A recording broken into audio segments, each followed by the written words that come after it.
नमस्कार। आज मैं अपने चैनल मोटिवेशन ऑफ लाइफ में एक और नई मोटिवेशनल स्टोरी सुनाने जा रही हूँ। प्लीज़ कहानी सुनने से पहले मेरे चैनल को लाइक व सब्सक्राइब अवश्य कीजिएगा। तो शुरू करती हूँ।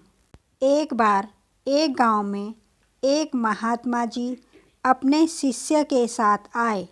गांव के लोगों ने उनका बिल्कुल भी आदर सत्कार नहीं किया, यहाँ तक कि उन्हें वहाँ पानी तक भी पीने को नहीं मिला।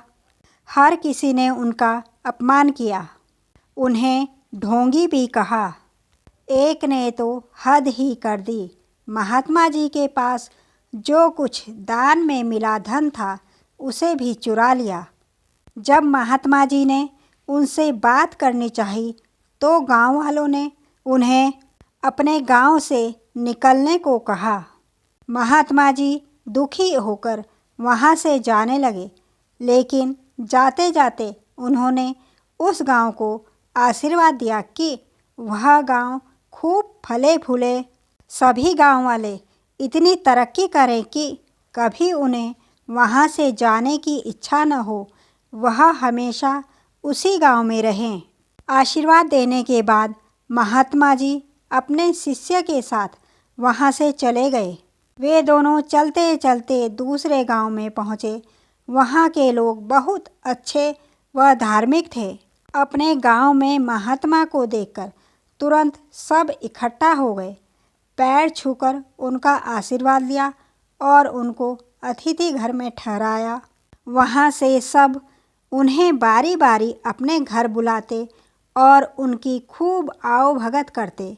गांव वालों से जितना बन पड़ता उतना दान दक्षिणा भी देते।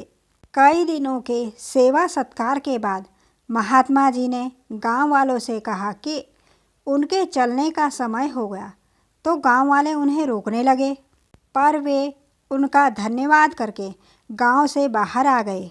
गांव से बाहर आकर उन्होंने गांव की तरफ मुड़कर देखा और श्राप दिया कि यह गांव उजड़ जाए। श्राप सुनकर शिष्य ने आश्चर्यचकित होकर पूछा, ये क्या किया आपने गुरुदेव? जिन्होंने हमारा अपमान किया उन्हें तो आपने खूब फलने फूलने का आशीर्वाद दिया, लेकिन जिन्होंने हमारा इतना आदर सत्कार किया उन्हें आपने उजड़ जाने का श्राप दे डाला। तब महात्मा जी ने मुस्कुराकर जवाब दिया, मेरे श्राप का कारण पृथ्वीलोक का कल्याण है। उस गांव के लोग बुरे थे और वे जहाँ जहाँ जाते बुराई फैलाते। चारों ओर बुराई फैलने से अच्छा तो यही है कि ये लोग इस गांव से कभी बाहर ही ना निकलें। इस गांव के लोग बहुत अच्छे हैं, इसलिए समाज और दुनिया के लिए यही अच्छा होगा कि ये चारों ओर फैल जाएं, और यह तभी होगा जब यह गांव उजड़ जाएगा। कुछ दिन तक इनको कष्ट जरूर सहना पड़ेगा, पर ज़्यादा दिन तक नहीं। ये जहाँ जाएंगे वहीं अपनी अच्छाई के कारण सुखी रहेंगे, पर गांव के उजड़ने से यह लोग दुनिया के जिस जिस कोने में जाएंगे अच्छाई बिखेर देंगे। इस तरह पूरी दुनिया में अच्छाई फैलेगी और इनके साथ से औरों का भी कल्याण होगा। इस कहानी से हमें शिक्षा मिलती है कि बुरे लोगों की संगति से बुरा और अच्छे लोगों की संगति से अच्छा ही होता है। इसलिए हमेशा अच्छे लोगों की संगति में ही रहना चाहिए। आज के लिए इतना ही। मिलते हैं दोबारा एक नई कहानी के साथ। Bye bye.